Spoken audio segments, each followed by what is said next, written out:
I'll wait to see your golden smile, feel of 1,000 kisses. Oh, please stay a while. I'll reach up to hold your sunlit face. Feels like Today our video is going to be about chain plates. For those of you who are not sailors, chain plates are generally attached to the outside of the boat. Sometimes they go through the deck. They are pieces of metal that hold up the mast. They hold up the standing rigging. They attach the standing rigging firmly to the boat. And they are a vital, critical piece of the rigging. Without them, the mast falls down. So, yeah, you don't want to mess with them. So on MIG, I checked out my chain plates when I arrived back in Anacortes, and I was hoping that I could reuse the stainless steel chain plates that I already had, but alas, when I took them off the boat, I wasn't actually surprised. I had a little bit of rust that was dripping down from the sides, so I figured there was some corrosion behind, but it was much worse than I thought. Had we gone on that long offshore passage, probably one or more of the chain plates may have failed. One had a crack all the way through it. So what do you do in those situations? You replace them. The guy here in Anacortes that did marine fabrications, metal fabrications, wanted $300 for each chain plate, which was far beyond my my price range for those. So I went online and started researching, and I discovered that bronze, which I should have known, bronze is actually superior for most deck hardware. It's just very difficult to obtain anymore because they have to use a foundry. Generally, you have to shape it. You can't heat it and bend it. You can bend it a little bit, which I did with these chain plates. So the one chain plate that I had to have redone here in town was the headstay chain plate because of that bend. And if you'll notice, I did have the holes drilled rather than punched. So I can't use a carriage bolt. But the reason for that is where the punch has happened for the carriage bolt, that square becomes stressed. And that's where, if you look carefully, that's where all of the cracks happen in these chain plates. And actually, that's where the actual crack that could have dropped our mast was. But you can even see them on the good side of the chain plate there. But in the next couple of pictures, you can really see the back side of those chain plates, the danger that we were in had we taken that boat offshore with those chain plates the way they were. So check your chain plates. It's pretty vital that you have a look at them. Look at that crack. That would have for certain, that would have gone at some point in a blow. So here we go. We're going to try something today. We've got our headstay chain plate here, the new one, and we have to put a bend in it like the old crappy stainless one. So we're going to be trying to bend this. So my thought is, and I've never done any of this before, and neither has Ben. So I got some, I've got a Sharpie. I'm going to mark the spot on this one where we need to bend it with Sharpie so I know how far up into the spot to go to bend. I've got gloves so I don't burn my hands. I've got a torch I'm going to put together, and I'm going to heat up the bronze, and then I'm going to stick it up in this spot on the trailer, and I'm going to use that as the spot to put the bend in it.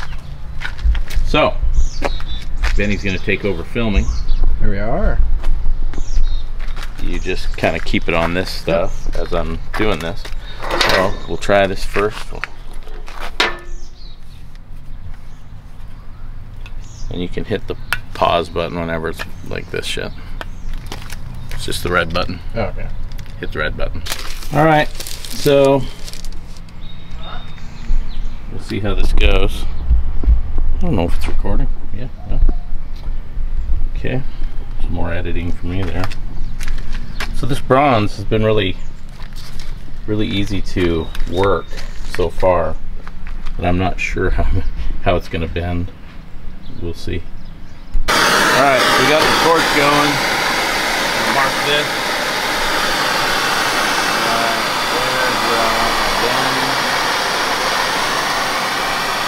Put my gloves on. Wasted. Ew, over there.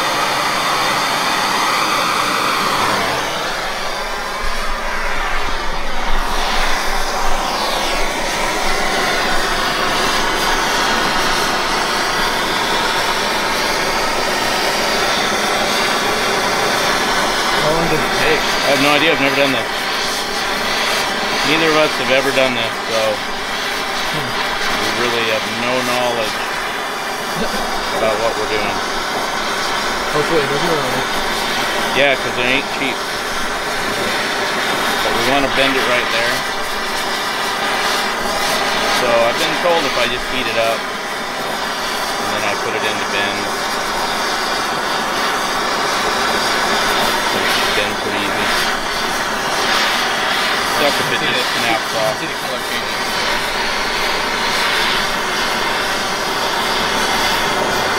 Want to try it? Yeah, the color.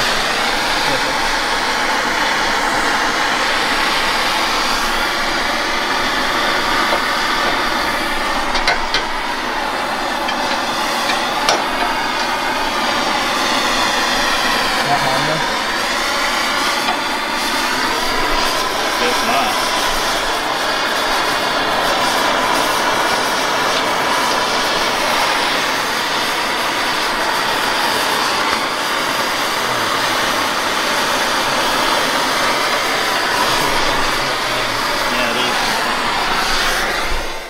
Yeah, so we moved it to the other side, hoping we'd get a better angle on the bend.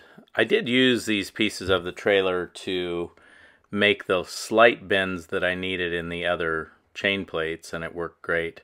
But I did not use heat, and it turned out that the heating makes the bronze brittle, and then when you force it too much, it actually will just break.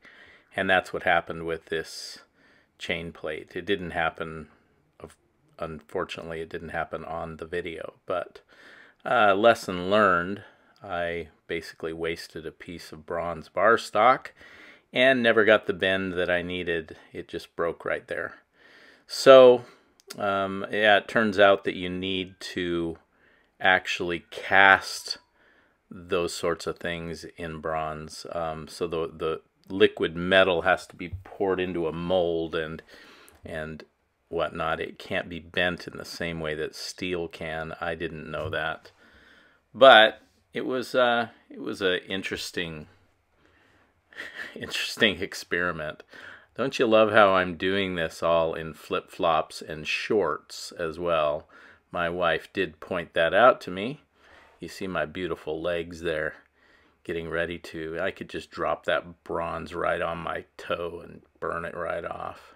But I didn't this time. Really quick, I want to mention that my friend Norman did weld the piece that he needed for his headstay, and it worked really well. You get to see my $300 chain plate. Made of stainless. Notice that I had the holes drilled, not punched, which means I can't use a regular carriage bolt. I have to use one that has a screw end on this side. But yeah, there she is. Very beautiful. He did a good job. Thank goodness for that price.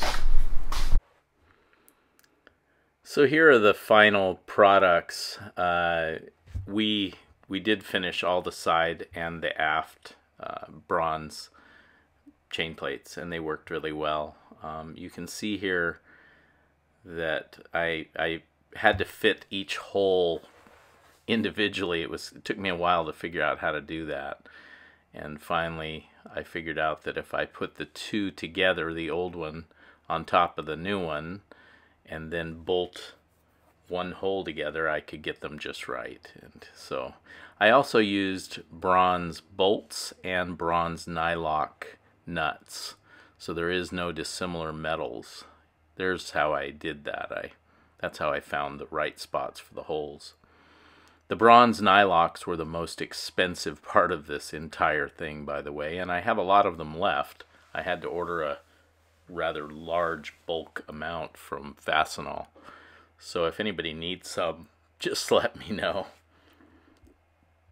So that's it for chain plates today. Sorry the video's about half length, but I've actually been working so hard on the boat painting it this week that I didn't have much time until Thursday to actually put a video together.